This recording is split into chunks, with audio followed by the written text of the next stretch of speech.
alamin. Dinempati gitu. Ini cedekan dong. Cedekan minggir juga gitu angkat. Cedekan minggir. Gitu ya. Gitu ya.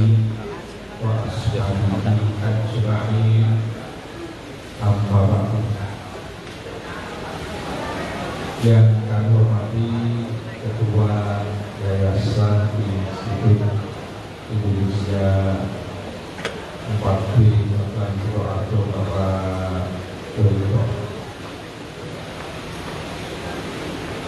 Yang kami hormati Kepala SMK Institut Indonesia Purworejo Bu Sita Kusumarasudi SDMPD, para hadirin sekalian, saya hadir juga Bapak Kiai Ahmad Afif SPDI dari Bruno, para siswa siswi SMK di Purworejo semuanya yang kami banggakan dari berbagai biasa keinginan dan cita-cita yang dikabulkan oleh Allah. Hadirin hadirat Hafizahullah. Siang ini pertama-tama saya sampaikan terima kasih kepada keluarga besar SMK di Purworejo yang telah berkenan memanggil saya untuk menghadiri acara pelepasan peserta didik kelas 12 SMK di Purworejo untuk tahun ini. Mudah-mudahan terima kasih kami kepada keluarga besar SMK di Purworejo. Terima kasih kami mudah-mudahan Allah bisa memberikan perwujudan syukur kami kepada Allah Subhanahu wa Ta'ala. Sebab Nabi mengatakan inna asykarun nasi lillahi tabaraka wa ta'ala asykarun linnas. Kata Nabi, sungguh orang yang paling bersyukur kepada Allah dan mereka yang paling berterima kasih kepada sesama manusia. Kalau kami berterima kasih kepada keluarga besar SMK ini Purworejo yang benar sama manusia, artinya kami bersyukur kepada Allah Subhanahu wa Ta'ala. Hadirin hafizahumullah. Kalau saya bicara ke depan anak-anak pelajar kayak ini, anak-anak muda yang masih rajin belajar, saya ingin mengajak Pak Hadir untuk ingat sebuah sabda dalam kitab Ihya Ulumuddin juz awal babul ilmi. Nabi mengatakan wa ma uhdiyal ilmu ilman illa wa huwa syabun. Kata Nabi, tidaklah seorang itu dikaruniai ilmu secara utuh oleh Allah kecuali selagi masih muda. Jadi ilmu itu oleh Allah dimasukkan berakhir. Maka senyaman kamu semuanya masih muda, Allah bisa minta untuk rajin belajar. Betul? Karena ilmu itu masuknya kamu dalam kesadaran. Para ulama yang berhasil itu ketika kecil rajin, kayak Imam Syafi'i 7 tahun hafal Quran, 8 tahun hafal hadis muwatta, sebelum balik hafal 70.000 hadis. Imam Syafi'i dalam usia 8 tahun sudah menjadi mufti. Imam Syafi'i. Syekh Abdul Qadir Al-Jilani 6 tahun hafal Quran. Jadi ilmu itu masuknya ketika masih muda. Ini terlebih-lebih kalau sejak kita memperingati Hari Nasional, Hari Pendidikan Nasional.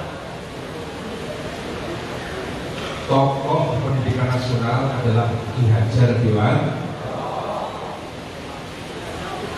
Dalam sejarah, Ki Hajar Dewantara itu mengaji Al-Quran di hadapan Kiai Sulaiman Zainuddin Anasi.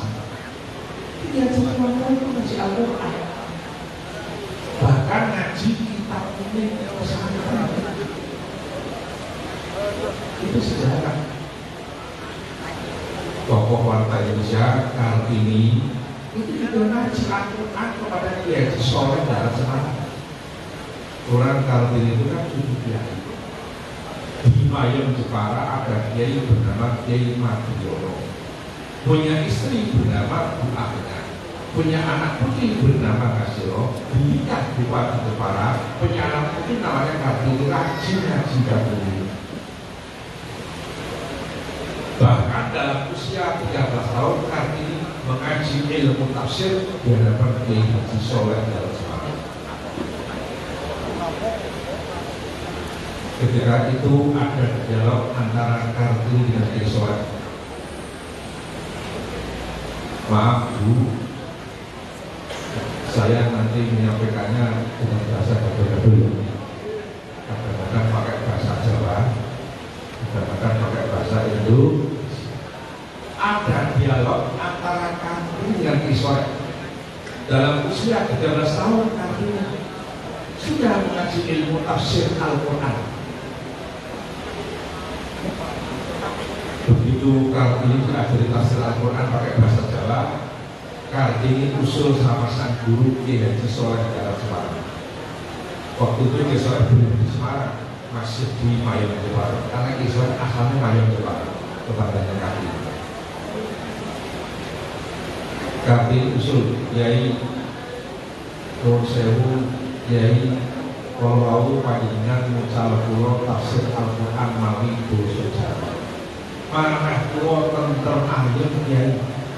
Kiai tulung dengan Al-Quran 3 juz dengan tafsir tapi basa Jawa.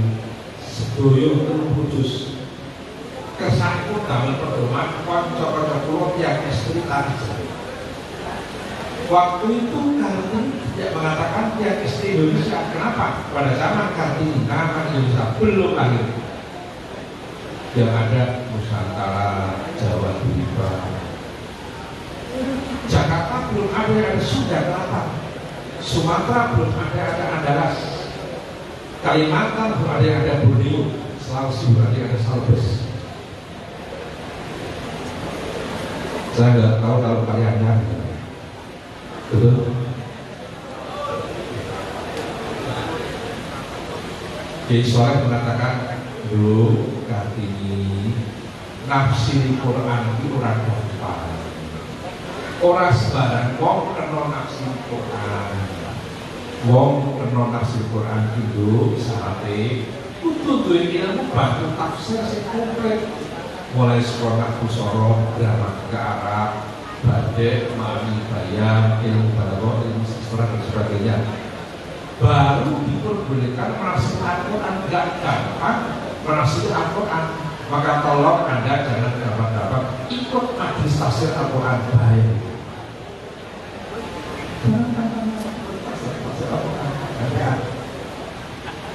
Bahaya. Begitu Mbak Soleh jawab, Kartini mengatakan, Kiai kulo usul dengan dalam tafsir Al-Quran itu kulo gadah keyakinan sedaya ilmu dengan sampun kagungan. Akhirnya Kiai Soleh menundukkan kepala, mencucurkan air mata, menangis. Kono bocah wedok cilik usul dari tafsir Al-Quran. Saat yang lain Kartini dipanggil Kiai Soleh. Kiai Soleh juga, "Duh, Kartini, dunga kowe yo, muga-muga aku bisa tafsir Quran kalau berjus nanti basa Jawa." Dimulailah penafsiran Al-Quran ke dalam bahasa Jawa. Baru selesai 13 juz. Dicetak pertama di Singapura dengan judul Faidul Rahman fi Tafsir Ayat Al-Quran karya Kiai Soleh Darat Semarang usul Raden Ajeng Kartini. Saya sejarah kayak gini jarang diterangkan di sekolah, betul? Yang diterangkan cuma tuturi Handayani. Kamu mengaji Al-Quran, bahkan mengaji tafsir. Maka saya kalau mengadakan ziarah Wali Songo, makam Kartini nggak pernah saya lupakan untuk kita ziarahi. Sejarah.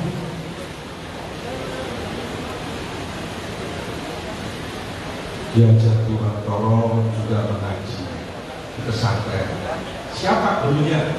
Yai Sulaiman Jainuddin Kalasan. Cuma sayang sejarah diajar di Wantoro mengaji Al-Quran di pesantren nggak pernah diterangkan di bangku sekolah, betul? Yang diterangkan cuma tuturi.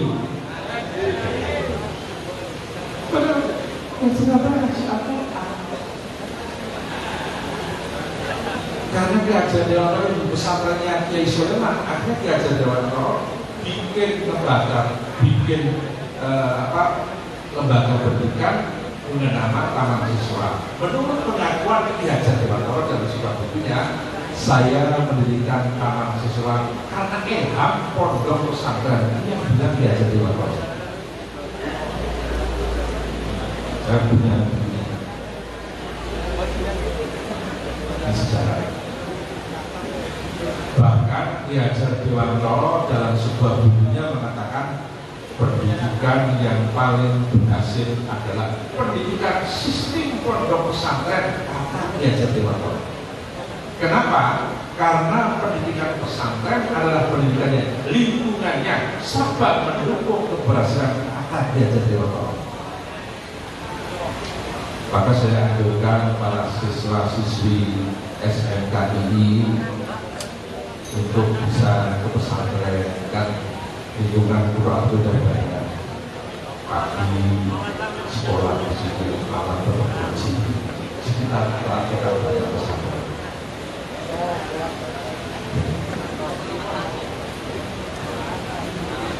Jadi diajar di Wantoro mengaji Al-Quran dan kitab kuning kepada Yai Sulaiman.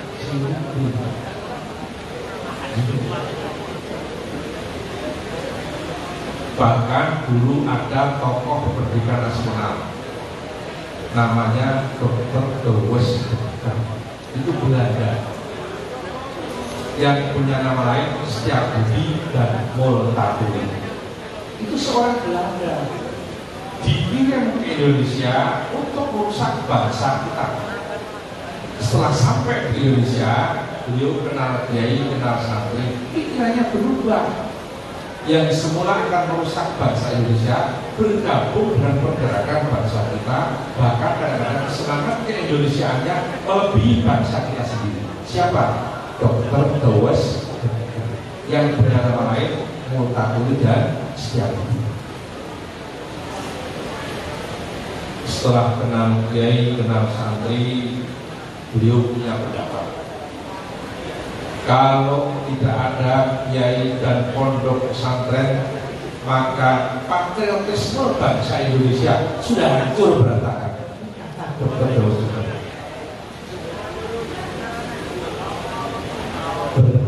Berbahagialah bangsa Indonesia karena banyak pesantren.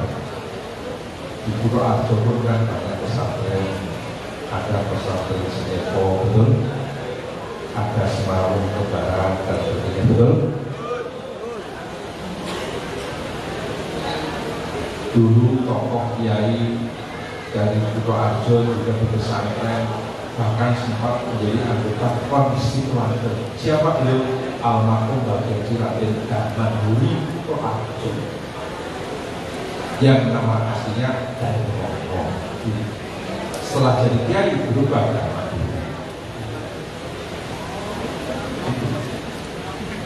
Tahun 55 sudah jadi anggota konstituante dan Damanduri.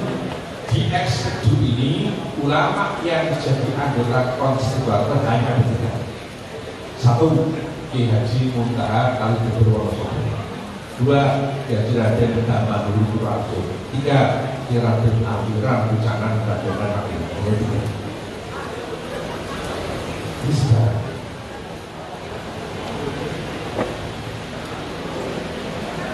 Dulu di kampus Ui Jogja, kampus Gajah Mada, guru besar sejarah Gajah Mada dulu dari Purworejo.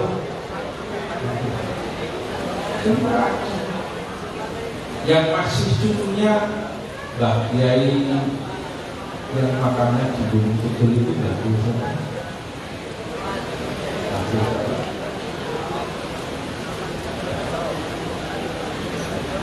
Guru besar Gajah Mada dulu Profesor sahabat yang cucunya itu menjadi Jenderal Saukat Banjaran Sari. Itu punya kakek menjadi guru besar sejarah Gajah Mada, Profesor yang dekat datang.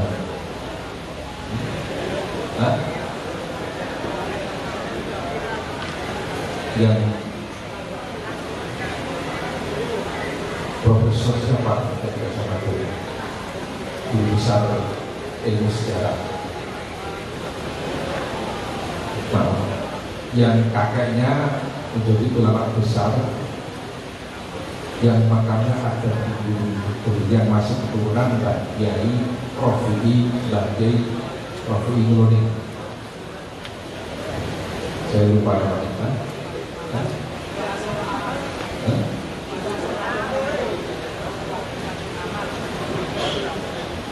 Siapa?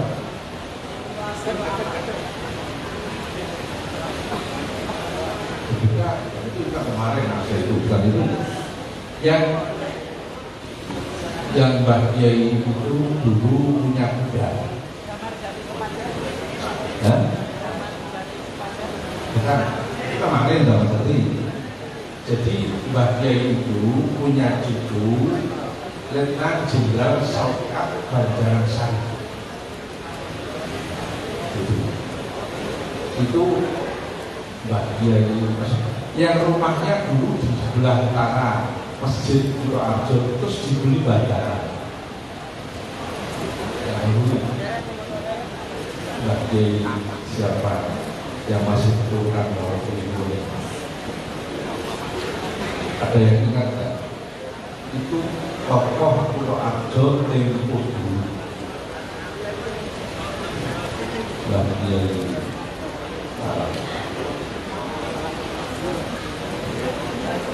makanya ada di Gunung Kidul. Saya dulu yang kasih kita ini nggak dapat juga. Sing ada jalan, kayak jalannya pas nang dirabak, itu dicergati sekolah rumah dari diri.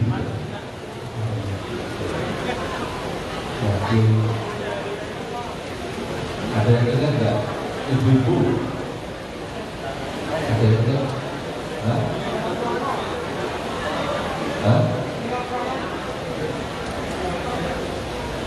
Coba sebagainya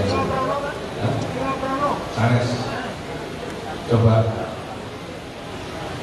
Jadi Mbak Kiai itu punya cucu Profesor Musa Mahfud. Profesor Musa Mahfud itu cucunya Kiai Sadat. Itu orang Purworejo, guru besar ilmu sejarah di Gajah Mada. Profesor Musa Mahfud punya cucu dulu dari aslinya Pak Harto, Letnan Jenderal Saukat Banjaran Sari. Sekarang masih hidup cuma sesepuh.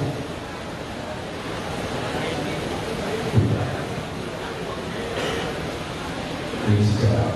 Maka pada para siswa-siswa bisa minta untuk pertama, ingatlah sabda Nabi. Tidaklah seseorang itu dikaruniai ilmu oleh Allah secara utuh kecuali selagi masih muda. Ilmu itu dimasukkan oleh Allah ketika masih muda. Anda semua ketika masih muda tolong rajin belajar. Gak usah mikir so aku jadi apa. Dulu saya di pesantren atau mikir so jadi apa. Ternyata rekaman apa tadi. Sekolahnya tadi, pokoknya tadi, tokonya tadi. Jadi dia bekerja. Tidak pernah itu juga. Di Anal Jogja sekarang MTS-nya dan siswa baru yang sudah daftar ada sekitar 500-an yang siswa baru. Untuk MA sudah 360. Alhamdulillah. Maka kamu semuanya saya doakan untuk semua keinginan dan obsesinya dikabulkan Allah. Cuma jangan lupa juga harus berdoa. Kalau mau belajar jangan lupa baca Rabbi Syrahli Sodri Wayasirli Amri Wahlul 'uqdatam min lisani yafqahu. Dimudahkan oleh Allah. Pak Guru kalau mau mengajar juga baca ini. Dimudahkan oleh Allah. Rabbi Syrahli Sodri Wayasirli Amri Wahlul 'uqdatam min lisani yafqahu. Itu doanya Nabi Musa alaihis.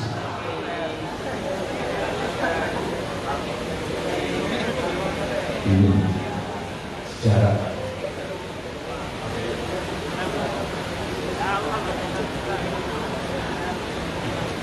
Ibu-ibu kalau mau mengajar, bapak-bapak, para guru juga jangan lupa baca apa? Rabbi Syrahli supaya dimudahkan urusannya oleh Allah. Kemudian tadi saya bilang Ki Hajar Dewantoro mengatakan, kalau tidak Ki Hajar Dewantoro mengatakan pendidikan yang paling berhasil adalah sistem pondok pesantren. Kenapa? Karena sistem pesantren itu lingkungannya mendukung keberhasilan pendidikan. Pendapat Ki Hajar Dewantoro diperkuat oleh almarhum Bapak Dr. Sujatmoko, mantan rektor Universitas Perserikatan Bangsa-Bangsa.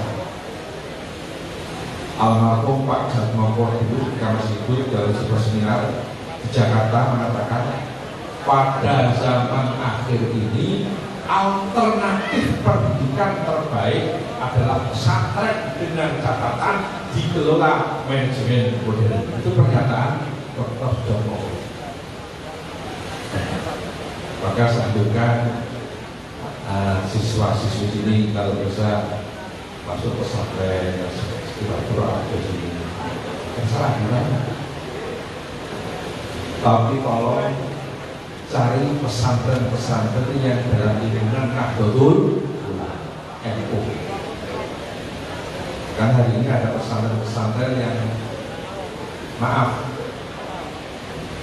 paham keagamaannya nggak kayak Nahdlatul bahaya. Itu ada, di itu ada, di itu ada. Oh, hati-hati. Kita tahu. Hati-hati.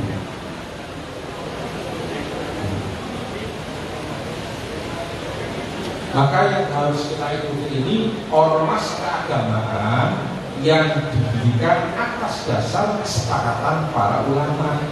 Hari ini banyak ormas keagamaan, tapi yang mendirikan bukan kesepakatan para ulama.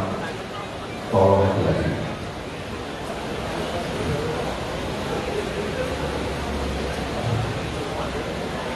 Maka sekali lagi, ketika masih muda kita harus rajin. Tapi kalau nggak rajin, kalau bertua, amin betul, kalau betul. Apalagi ini bulan Syawal. Syawal ini bahasa Arab. Ketika saya di pesantren, diajar ibu saya Syawal ini dari kata-kata itu gramatikanya Arab. Salah, yasulu, saulan, sawalan itu. Artinya salah lagi muda, yasulu lagi, yasulu salah wis muda, yasulu lagi muda, saulan muda, sawalan akeh muda. Kersanipun Allah kula jenengan mlebu sawargi akeh undang-undang. Munda apa? Munda apike, munda sregepe, munda rajin, betul? Munda sregep ibadahe, munda sregep sekolahe. Wonten tiyang tenggen kula ngendika, Pak Yai, kula sawah tanggal 7 pun munda 1/2 kilo. Betul-betul itu maksudnya munda ibadahe, munda aktivitasnya musyawarah, munda dinangkung halal halal itu Kanjeng Nabi ngendika man utiya fasyakara wa tuliya fasobara wa ghalama fastakbara wa dzulima faghfara tsumma sakata qalu ma lahu ya Rasulullah kula ikalahumul amru wa hum muhtadun. Nabi ngendika sing sakone oleh nikmat gelem syukur, diuji gelem sabar, duwe kesalahan gelem njaluk ngapura, disalahi gelem paring pangapura. Lajeng Nabi kata, sahabat matur Nabi yang mau pikantuk napa kok jenengan ngendika lajeng kata, Nabi ngendika wong sing duwe sifat papat inilah sing tansah diriksa lahir batin dening Allah lan oleh itu duwe Allah. Maka barang siapa ingin senantiasa dijaga lahir batin oleh Allah dan senantiasa dapat petunjuk dari Allah, paling sedikit punya 4 sifat. Siji, oleh nikmat bersyukur. Betul? Syukur itu apa? Syukur menika bahasa agama. Syukur itu definisi syukur. Syukur adalah menggunakan nikmat untuk beribadah.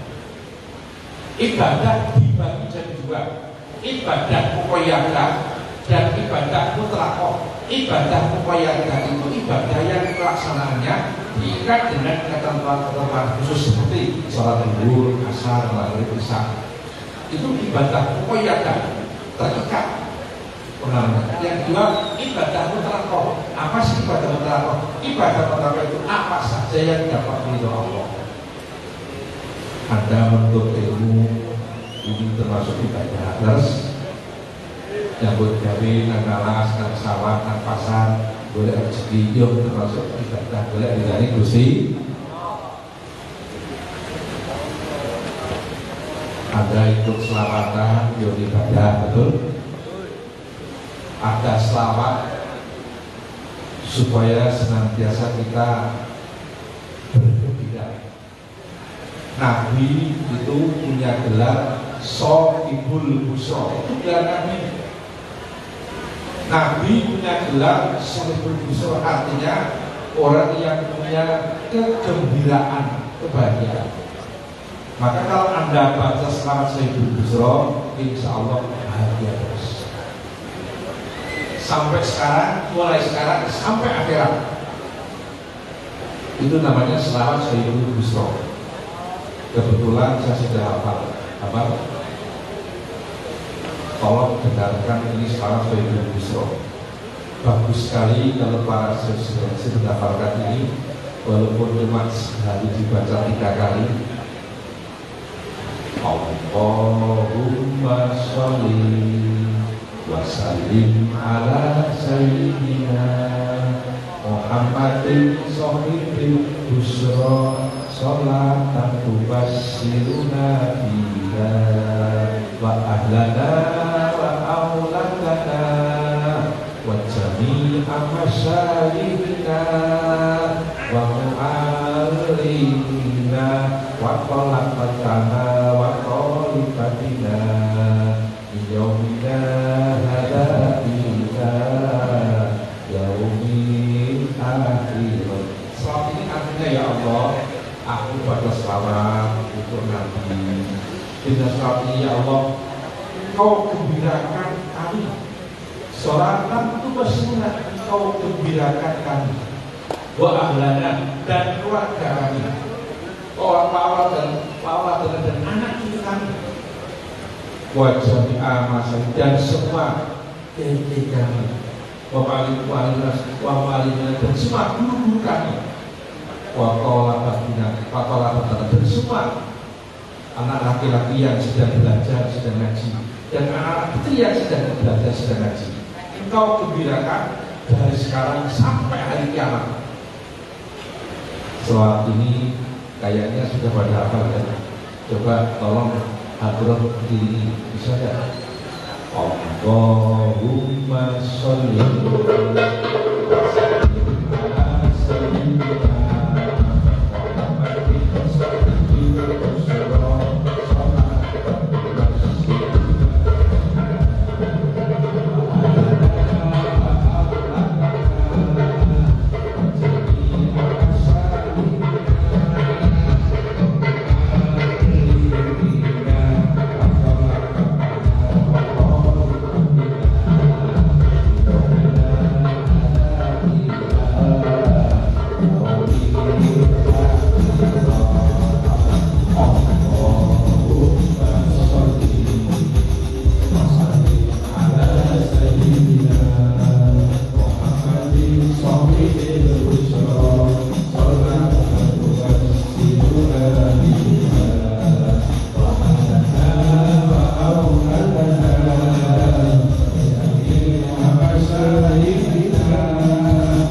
bersama-sama ketika upacara sitek itu tambah ini aja baca selawat apa sholawat biar kita gembira terus, betul?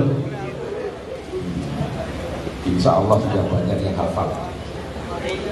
Kita baca selawat penting. Nabi mengatakan man nasya alayya sholatan faqad aqta'ani wa jannah, kata Nabi. Barang siapa yang lupa baca selawat untukku, maka akan salah jalan ke surga. Maka jangan berhenti baca selawat semampunya. Ini bagus sekali kalau baca Bu Sultan yang sedang upacara mantas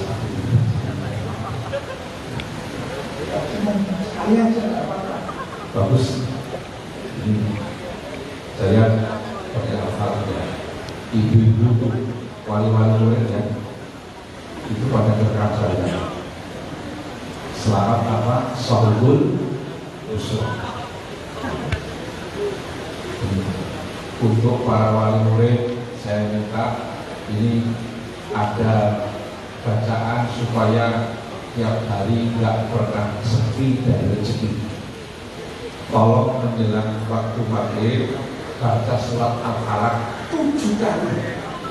Insya Allah setiap hari nggak pernah sepi dari rezeki, tapi tetap berjalan. Betul? Menjelang waktu maghrib surat apa?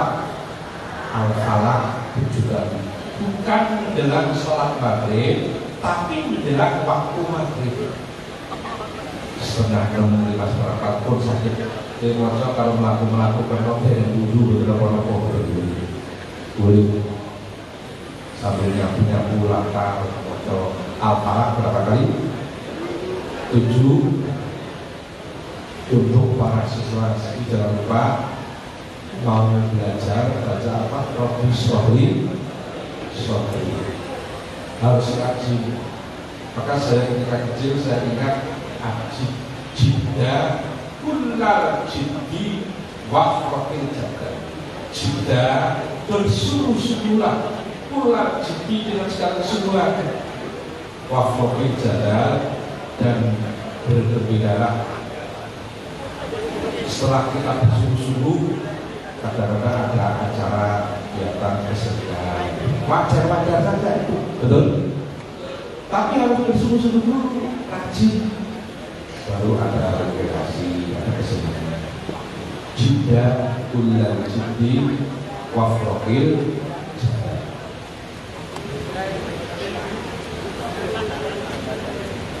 Ini, maka sekali lagi saya minta untuk rajin, untuk para wali-wali murid jangan lupa menjelang maghrib baca apa? Surat Al-Falaq 7 kali. Mudah-mudahan SMK Ibnu Arjun ini dilestarikan oleh Allah. Min yaumina hada ila yaumi dukhuli al-jannah fil jannah. Allahumma. Sekali lagi saya katakan, kalau bisa ini ya sekolah, ya mondok. Guru saya Mbak Markus Surabaya mendikok ngaji golek ilmu nang omah nempel wong-wong temu-temu pikirane. Saya kan untuk pesantren, kita coba banyak, itu juga ada. Ini tidak ada pesantren. Pokoknya boleh ilmu kok kerenan rumah, beruh rumah, malah cita-citanya nggak begini. Kalau pelorotin itu mendidik kami Bang Markus itu boleh ngaji untuk ilmu nang omah nempel wong tuwa temu pikiran. Kalau wong tuwa sing ngerti tenan, luwih marang anak-anak pesantren timbangan rumah. Sekali lagi saya anjurkan masuk untuk pesantren sekitar Quran Josikan.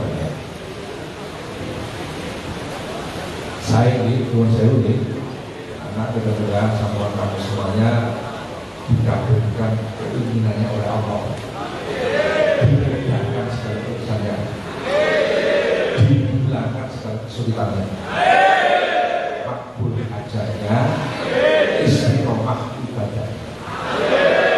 Tidak cuma ngaji belajar, tapi juga istiqomah sholat. Betul? Ada sholat ya saat ngaji. Betul? Ibu-ibu saatnya di pasar monggo nyambut gawe itu penting. Wong Kanjeng Nabi kerja. Nabi itu bekerja. Nabi itu 11 tahun dari buruh akon wedhus.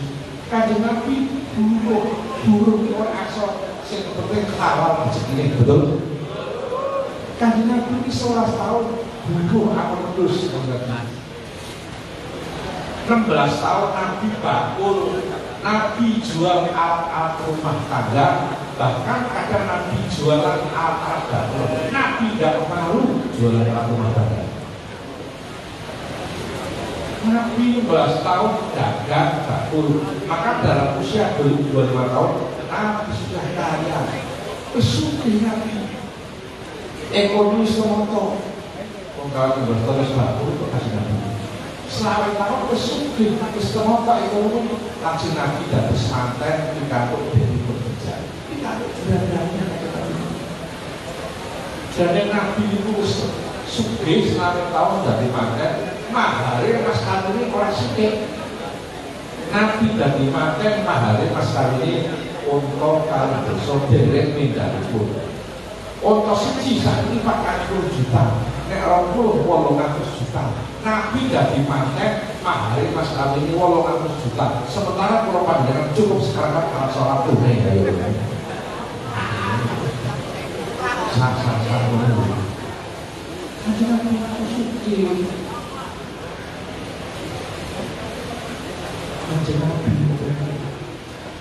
Bahkan semua nabi diuji oleh Allah sebagai pengembala kami.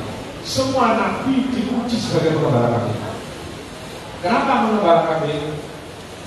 Rendor itu, wedhus itu, kewan sing paling akhir dia mot. Minggu wedhus angon wedhus telu, kalau sapi songo, penak sapi songo. Bos nanti kamu berapa? Wedhus ini paling akhir dia. Semua para nabi diuji oleh Allah pengembala kami. Semua para nabi diuji oleh Allah pengembala kami.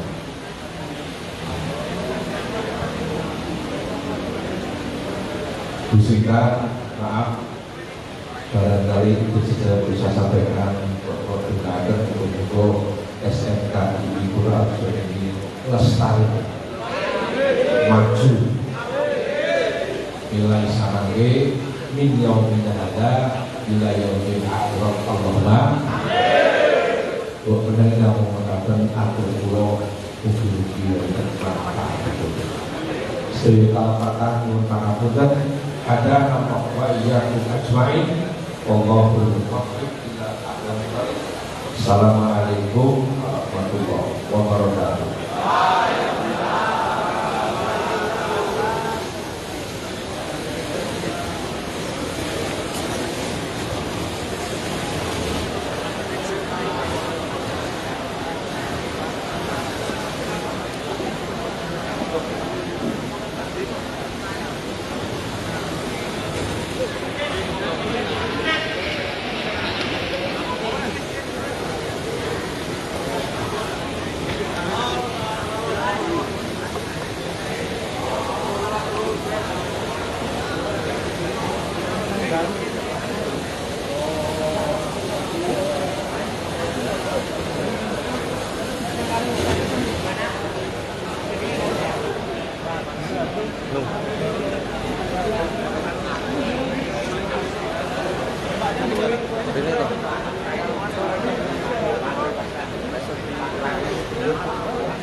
Tumakan siap yo Gorontalo